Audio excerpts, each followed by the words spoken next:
Hello and welcome to today's weekly news bulletin. I'm your anchor Hannah Mustafa, and for today's show we'll be talking about the BEA Awards, the Golden Era Photography Exhibition, and the Research and Creativity Convention. On April 11, AUC Research and Creativity Convention in its closing brought together diverse research, design, entrepreneurship, innovation, and creative activities that have demonstrated growth and success over the years.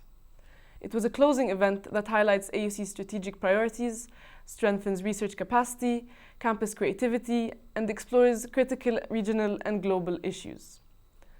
The guest speaker was Ahmed Al-Ghandour, known as Il Dahih.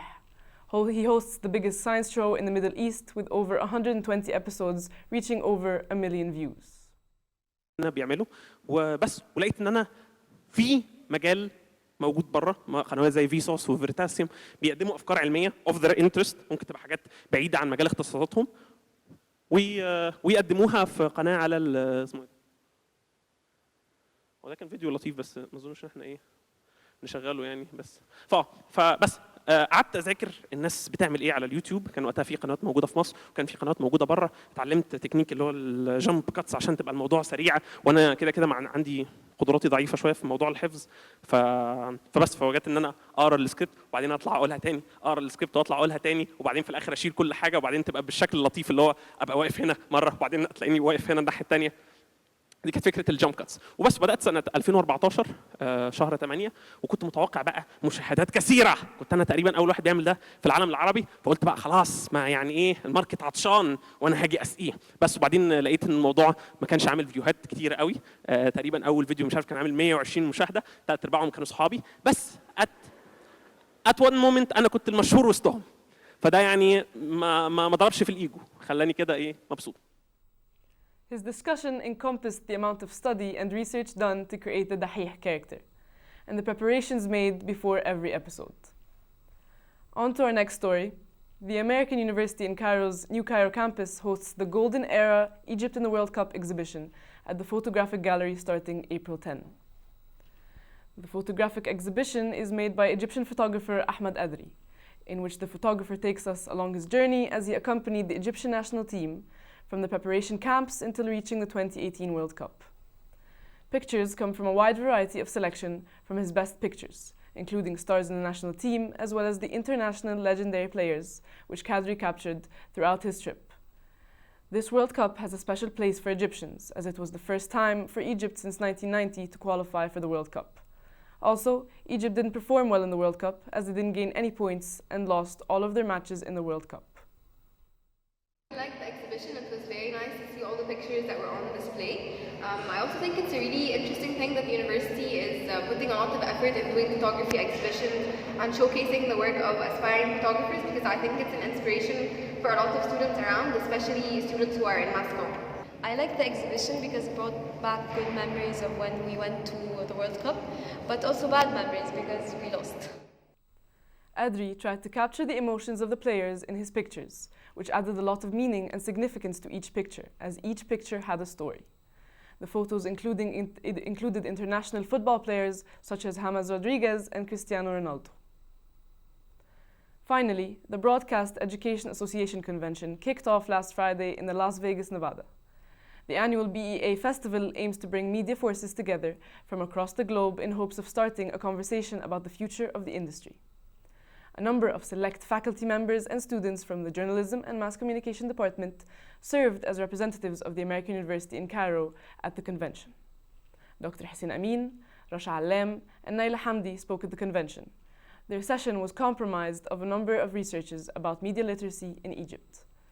The BEA Festival also honored a number of AUC students and faculty members for the work they have produced in the field of audio production and video production this year. Undergraduate student Inji Mohib won an award for an audio feature she produced as part of an audio production class, whereas graduate students Aya Saleh and Ahmed Atif won awards for their documentary work.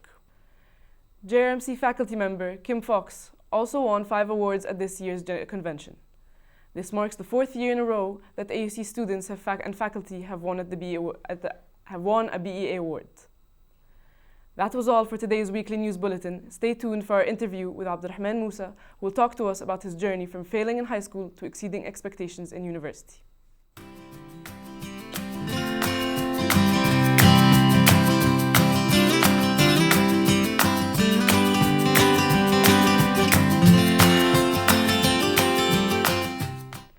welcome back to our interview segment. Our interview today is Abdurrahman Musa to talk to us about his story from almost failing high school to receiving a merit scholarship in university. Abdurrahman, thank you so much for joining us today. You're welcome. So let's start by talking about your high school. You were an IGCSE student. Yes. And you were having a couple of troubles with it. Can you tell us more about this? Well, actually, I failed the first couple of years of the IG, which is grade 10 and grade 11. Okay. Well, that's only because I was a national student. Then I transferred school to the IG system at grade 10, which is a very important year in the, if you're an IG student, you would understand, because you can basically finish high school in grade 10, and then if you got enough grades, you can access any university you like. Yes. But I failed grade 10 and grade 11, unfortunately. So I was a bit of a troublemaker when I was in high school, to be honest. So one day I had this phone call from my school supervisor, our class supervisor, telling me that I should come and pick up a letter from the school. Okay. And then when I picked up the letter, it stated that I should bring my parents for, and I wouldn't attend any classes till I bring my parents the next time I come. So I did that. Okay, so when I went to the IG head, the department head, she told me that I don't have enough grades to graduate high school, and probably I'll stay for a couple more years to get my grades better, so I can actually go to any university. Okay. And when I told her that I want to join, I want to apply to AUC or JUC because most of my friends are going there, she told me, no, that's impossible. Your grades will only be sufficient to either go to MSA, Arab Academy for Science, and I should not think about AUC or JUC. Yeah. And what my mom did was that she actually paid for about 12 courses, which were really expensive back then. Yes. And I took the 12 courses at the same year. In the same year? In the same year, which was grade 12.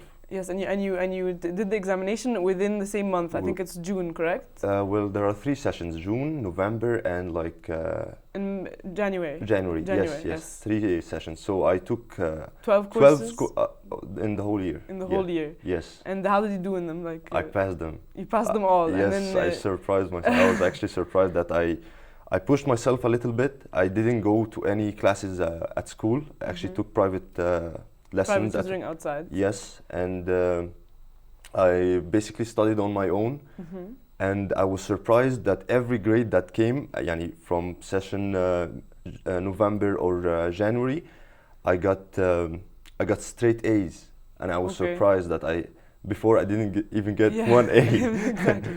And then after you got these grades, you luckily got into AUC here. Yes. And then from what I know is that you're excelling in university. Yes. So can you tell us more about why this changed from what happened to high school to almost getting expelled because of your grades, and people telling you that you're not going to get into elite schools or universities? What made you change into doing this? Well, actually, it was like a wake-up call that I was going to get expelled from the IG system as a whole, not only from the school, because I was a bit of troublemaker, like I said. But I had a couple of teachers and doctors, accounting doctors that I remember. One called Amani Al-Fi'i. She's a really great accounting professor that made me actually like accounting again. I don't actually love it, but I'm good at it because she gave me the basics really good. And right now I actually got the CMA scholarship from the accounting department while I'm graduating. Yes. I applied for it like a couple of months ago, and I didn't know if I was going to get it or not. But luckily I got it. I was like the 9th student out of the list of 10. So I'm thankful for that, of course. Yes. And I'm graduating with a GPA of 3.2, which I'm very satisfied with. Yes, honestly. When you compare it to the high school days and now, this is great. It's really big and impressive. Yeah. So so right now you're graduating senior, and what plans do you have for the future? Are you going to be a graduate student, or are you going to go into the work life right away? Well, I applied for several job vacancies at accounting firms, say PwC, Deloitte, KPMG, and I applied for graduate programs that would enable me to work and at the same time study for the CMA scholarship that I got. and hopefully I would work on getting more certificates while I'm working, because most of those certificates require you to have work experience to get them. Okay. So that's the plan. I'm not sure about it yet, but it's flexible. Okay, well, thank you, Abdurrahman. We're very excited to see about your future. Thank you so much for joining us today. Welcome. Thank you. This has been all for your weekly news bulletin. I'm your anchor, Hannah Mustafa. Join us next week for our last show. Thank you.